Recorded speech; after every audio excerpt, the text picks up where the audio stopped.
Одна СВО заканчивается, другая начинается. Кремлевская пропаганда готовит население к новой войне. Российские провокации продолжаются. В Баку намекнули, терпение Азербайджана заканчивается. Каким будет ответ? Почти как в 99-м. Дома в России разрушаются с ужасающей частотой. Потери несет не только российская армия, но и бывший министр обороны. Кто в окружении Шойгу отправился в тюрьму, а кто в мир иной? Журналист или террорист? В Газе погибла группа сотрудников известной телестанции. И многое другое. Самые важные и срочные новости, эксклюзивные подробности. Вы смотрите информационный выпуск «Нехта». Оперативно о событиях в Украине, России, Беларуси и мире. Раньше и понятнее других. Все, что нужно знать сегодня. Пока весь мир с замиранием ждет встречи на Аляске как шанса на приостановку боевых действий в Украине, кремлевская пропаганда начала готовить россиян к новой спецоперации. В своей программе Владимир Соловьев заявил, война будет продолжена. И она, к сожалению, для всех не закончится встречей на Аляске. Но разжигает конфликт, по словам пропагандиста, конечно же, не Россия. Даже если Трамп скажет, да, ваши проблемы останутся европейцами. Так что нам в очередной раз придется объяснять Европе, кто они, что они. Судьба, видно, такая. Обозначил Соловьев и регион, который вызывает беспокойство у Кремля. То, что происходит у нас на Южном Кавказе, это очень большая проблема. И Каспий скоро может оказаться в положении, когда там и базы НАТО могут появиться. Посыл российским телезрителям однозначный: мира не ждите. Это может оказаться не последнее СВО нашего поколения. А что же так беспокоит Москву на Южном Кавказе? Там просто впервые за десятилетия прекратили враждовать Азербайджан и Армения. А произошло это после того, как эти соседи отказались от посредничества Москвы. В ответ атаки на представителей азербайджанской диаспоры, удары по нефтяной и газовой инфраструктуре Азербайджана в Украине, а теперь и угроза войной. Вот только понравится ли это Дональду Трампу, который сильно заангажировался в мирный процесс между Баку и Ереваном? Что думаете? Пишите в комментариях. Ночь на понедельник Россия нанесла удар по Украине, использовав 71 беспилотник «Шахед» и имитаторы различных типов. Зафиксировано 12 попаданий в 6 локациях. Накануне вечером армия агрессора атаковала автовокзал в Запорожье. В результате пострадали 20 человек. У них зафиксированы множественные минно-взрывные травмы рук и ног, головы и брюшной полости. Состояние части раненых оценивается как средней степени тяжести. Кроме автовокзала, взрывной волной и осколками были повреждены 2 гражданских здания, а также автомобили и расположенные рядом с эпицентром взрыва дома.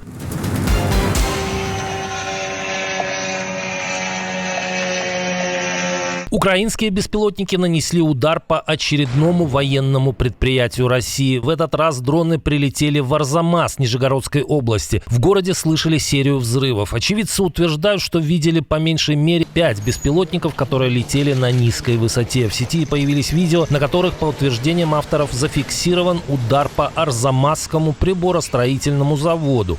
Дымище до сих пор. Крыша взорвана. Он бог. Просто. На утренних кадрах был виден пожар на территории предприятия. Позже сообщалось, что огонь ликвидировали. Арзамасский приборостроительный завод, кроме гражданской продукции, является производителем оборудования для авиационной и космической отраслей. Предприятие входит в АО «Корпорация Тактическое ракетное вооружение». В частности, завод разрабатывает и изготавливает гироскопическую технику, системы управления, бортовые электронно-вычислительные машины и многое другое. Взрывы были слышны и в других частях Нижегородской области, в Петряевке и Дзержинске. Росавиация докладывала о закрытии местного аэропорта. Вижу. Есть. Прям там сейчас бляха-муха. В Туле беспилотники атаковали одно из предприятий. Правда, местный губернатор Дмитрий Миляев не уточнил, какое. Несколько дронов были сбиты над московским регионом.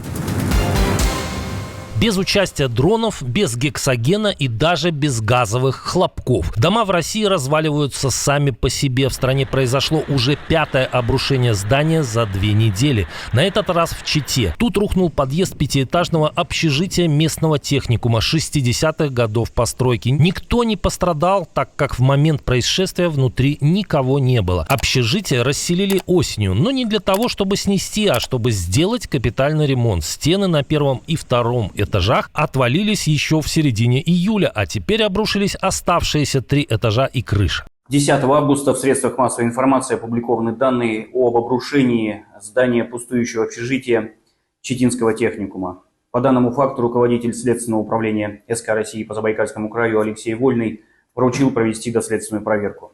Это уже 5-й случай. За последние 2 недели похожие обрушения произошли в Уфе, Екатеринбурге, Астрахани. Там обошлось без жертв. Но в Санкт-Петербурге в минувший четверг в результате обрушения межэтажных перекрытий в жилом доме на Невском проспекте погиб 1 человек, еще 1 был госпитализирован. Спустя 26 лет в России снова рассыпаются дома, как в начале эпохи Путина, только теперь без рязанского сахара. Может, эти четверть века и триллионы долларов от нефти и газа можно было потратить на созидание, а не на разрушение жизни соседей. Что думаете? Пишите в комментариях.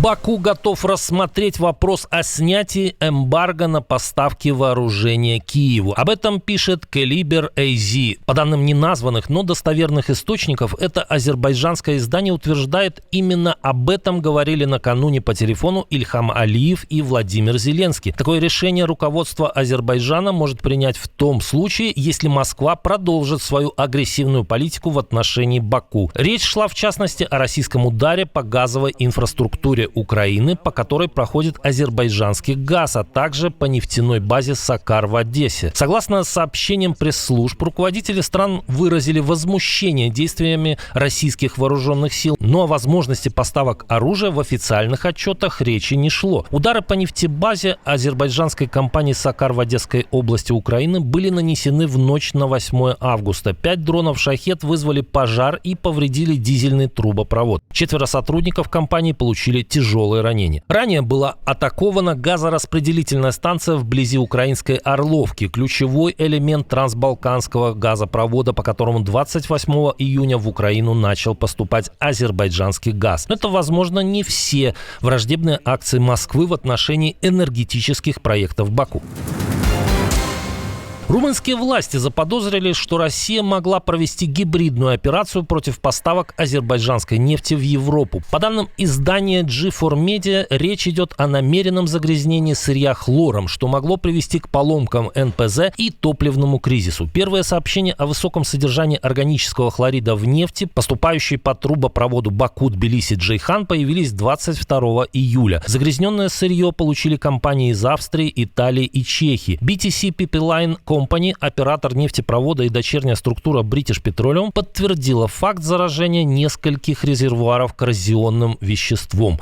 В итоге партия в 184 тысячи тонн, предназначенная для порта Констанца, не была принята. Завод Петробрази временно остался без сырья. Источники G4 Media считают, что это могла быть диверсия на участке 1700-километрового нефтепровода. Для реализации операции, по словам этих источников, хватило бы закачать в систему несколько цистерн хлора.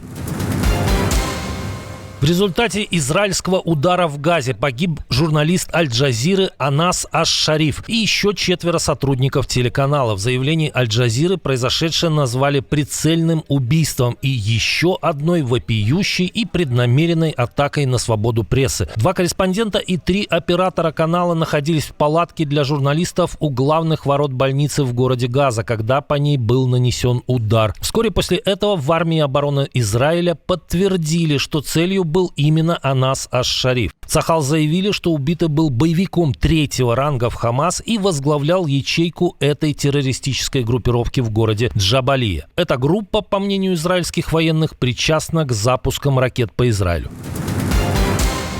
Команда Сергея Шойгу понесла очередные потери. Еще одного генерала из команды бывшего министра обороны отправили в колонию за взятки. Санкт-Петербургский гарнизонный военный суд приговорил к 8,5 годам лишения свободы бывшего начальника автобронетанковой службы Центрального военного округа генерал-майора Дениса Путилова. Он стал как минимум 8-м высокопоставленным офицером, который попал под чистку после отставки Сергея Шойгу. Но этим еще повезло. Стало известно о внезапной смерти крупного бизнесмена, которого называют кошельком бывшего министра обороны. Речь идет о Михаиле Кенине, основателе крупнейшего в России федерального застройщика «Самолет». Личность с большой буквы. Тонко чувствующий прекрасное, сострадающий, помогающий и в то же время способный управлять. Человек, готовый идти на риски и принимать трудные решения. Человек, создавший крупнейшую девелоперскую компанию в стране. Правда, независимые журналисты пишут о бизнесмене иначе. В России внезапно умер формальный владелец богатств клана Сергея Шойгу, бизнесмен Михаил Кенин. Именно на него были записаны бесчисленные миллиарды, украденные партнером Путина по голым вечеринкам в Сибири. По утверждениям Ивана Яковины, Кенин, а точнее Шойгу, весь последний год пытался продать свои активы и вывести деньги за границу, но Кремль запретил их кому-либо покупать.